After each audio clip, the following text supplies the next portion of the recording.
발목 인대가 나가서 한 달이 지났는데도 회복이 안 돼요.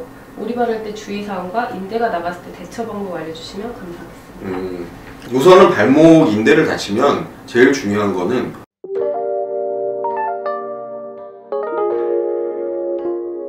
수영에 관한 모든 이야기 슈터뷰.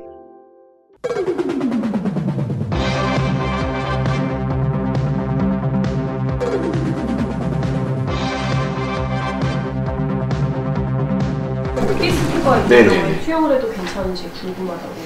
디스크 있으신 분들은 굉장히 많거든요. 근데 디스크만 있다 뿐이지 이게 증상을 유발하지 않는 상태, 그러니까 통증이 없는 상태에서는 어떤 운동을 하셔도 상관이 없어요. 근데 디스크 증상이라는 게 보통 이제 목 통증이라든지 아니면 이제 방사통이라고 해서 우리 이제 팔을 타고 내려오는 저림감이라든지 어깨 쪽이나 팔, 손 쪽으로 내려오는 그런 저림감, 당기는 증상, 이런 것들을 우리가 신경 증상이라고 그러는데, 그런 신경 증상이 동반이 돼 있는 그런 상황에서는 안 하시는 게 좋고, 그냥 단순히 목 디스크는 있는데 그런 증상이 동반이 되지 않는, 그러니까 통증이 없는 상태라고 하면요 운동은 하셔도 괜찮을 것 같아요. 그러면 경추 디스크 초기 증상이 약간 있는데 수영하고 많이 좋아졌어요. 수영이 도움이 되나요? 라고 물어보시거든요. 전반적으로 이제 우리가 허리나 이제 경추나 이런 척추를 얘기를 할 때 보통은 이제 재활 쪽으로 얘기를 하면서 재활 치료나 이런 치료들을 하면서 이제 근력 강화 운동들을 되게 많이 얘기를 해요. 근데 그런 근력 운동을 이제 집중해서 한 부위를 딱 하면 좋지만 사실은 목 근육에 대한 근력 강화 운동 하기가 만만치가 않거든요. 그렇죠. 동작이 따로 있는 것도 아니고. 그래서 그리고 이제 수영을 하시면은 사실 수영이 전신 근력 운동이라고 생각을 해요. 그리고 물의 저항을 또 받아야 되고, 그런 것들이 목이라든지 특히 이렇게 물을 차고 나가면서 물 저항에 의해서 목 근력 운동이 좀 될 걸로 생각이 돼요. 그렇게 된다 그러면은 목 디스크로 인한 목 통증 이런 것들은 좀 좋아지실 가능성이 있지 않겠나. 그러니까 근력이 강화되면서 좀 이렇게 척추나 경추를 좀 지지해주는 게 단단해지면서 그렇죠. 통증을 줄일 수 있다. 그래서 허리도 마찬가지죠. 아, 허리도 마찬가지. 그렇죠. 이제 발차기 하는 동작이라든지 물에 떠 있으면서 몸을 지탱하는 동작들, 이런 것들이 허리 주변 근육이라든지 이제 배근육, 코어 근육 그렇죠. 이런 것들을 강화시키기 때문에 좀 도움이 될 것 같아요. 대신에 이제 허리 아프신 분들이 접영하는 건 조금 이제 자제를 좀 해주시는 게 좋지 않겠죠.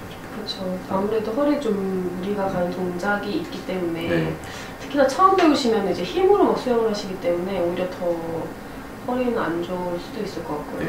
선생님들이 많이들 허리 디스크 있으신 분들은 접영을 하지 마셔라 이렇게 얘기를 좀 많이 해주시는 게 아닌가. 허리가 안 좋거나 디스크가 있는 분들은 평형을 하면 안 좋나요? 평형이요? 네, 어떤 운동을 해야 디스크에 효과가 있나요? 평형은 크게 문제는 없을 것 같은데요. 평형도 이렇게 할 때 허리를 좀 세워서 하기 때문에 물어보신 것 같거든요. 근데 그런 가장 중요한 건 처음부터 말씀드린 내용이지만, 평형을 하는 동작에서 통증이 없으시다 하면 괜찮아요.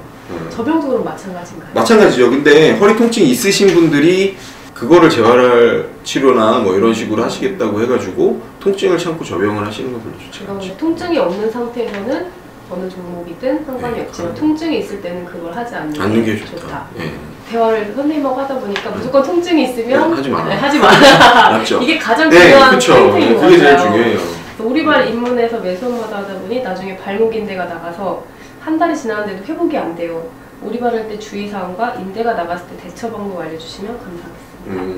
우선은 발목 인대를 다치면 제일 중요한 거는 발목을 고정하는 거예요.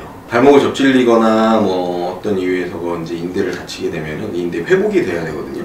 우리 몸은 자연 회복 능력이 있기 때문에 그 인대가 다시 되돌아오는 그 회복을 일으키기 위해서는 이 인대가 움직이질 않아야 돼요. 근데 인대가 움직이지 않으려면 관절을 안 써야 되는 거고, 관절의 움직임을 없게 해주려면 고정을 해주는 거예요.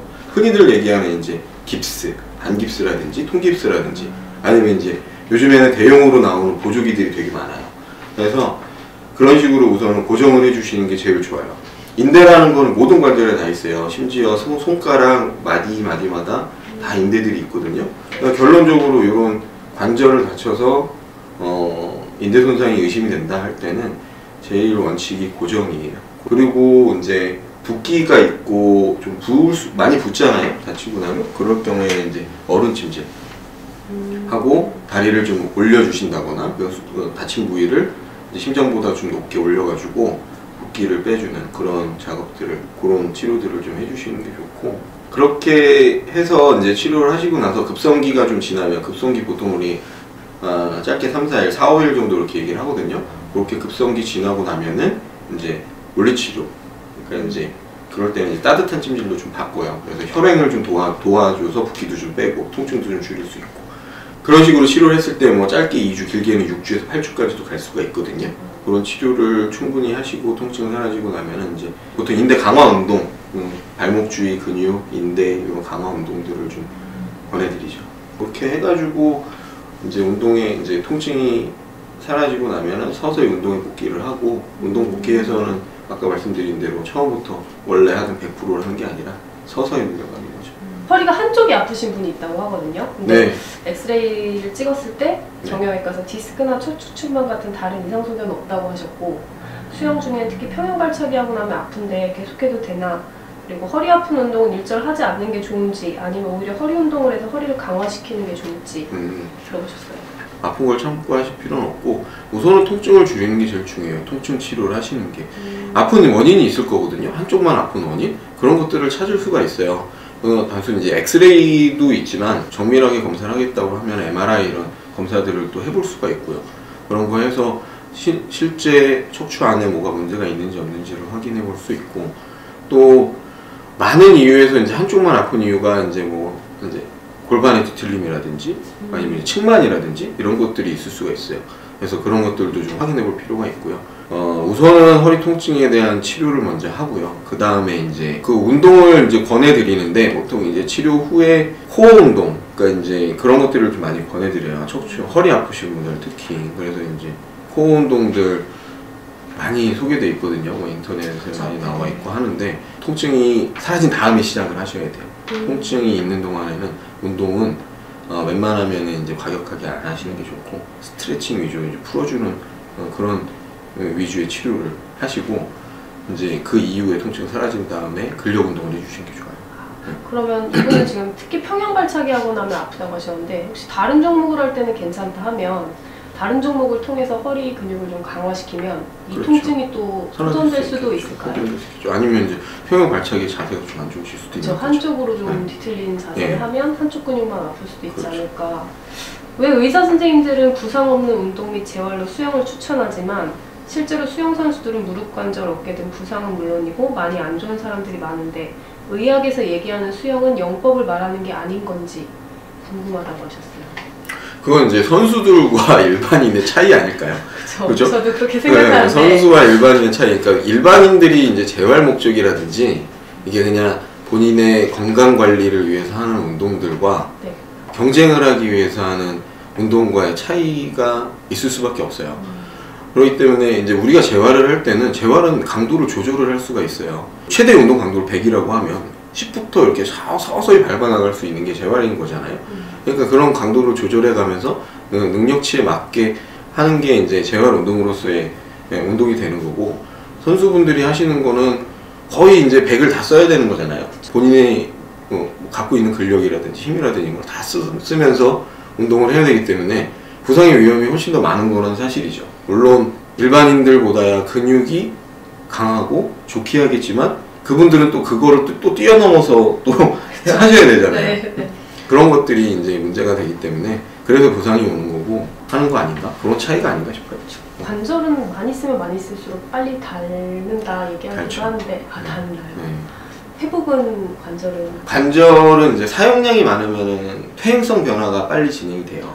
그러니까 퇴행성 변화라는 거는 노화가 빨리 진행된다 생각하시면 되고, 그렇다는 거는 이제 관절염이 생기게 되죠. 관절염이 온다는 거는 관절을 싸고 있는 연골이 다 닳아 없어진다는 얘기라고 생각하시면 돼요. 그렇게 된다 그러면 기능이 줄고 통증이 오고 이러기 때문에 실제로 닳는다라는 게 그런 것들을 표현한 거라고 생각을 하거든요.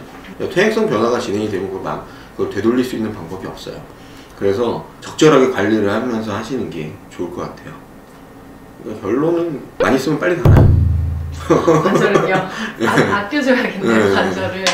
마지막으로 수영을 어떻게 하면 건강하게 뼈와 관절을 지키면서 할 수 있는지 마지막으로 한마디 제일 중요한 건 본인의 능력에 맞게, 본인 능력치에 맞게 운동을 조절해서 하시는 게 제일 중요한 것 같아요. 그러니까 이제 어떤 운동이든 똑같은 것 같아요. 그러니까 운동을 시작하시는 분들 초급, 중급, 뭐 이렇게 상급 이런 걸로 나누는 이유도 있는 거고 대부분 보면은 이제 운동들이 다 그런 프로그램들이 짜여 있잖아요. 이런 것들의 단계, 그런 것들을 잘 지키시는 게 중요할 것 같고 또 하나 이제 지도자, 선생님들의 말씀을 잘 들으시는 게 중요할 것 같아요.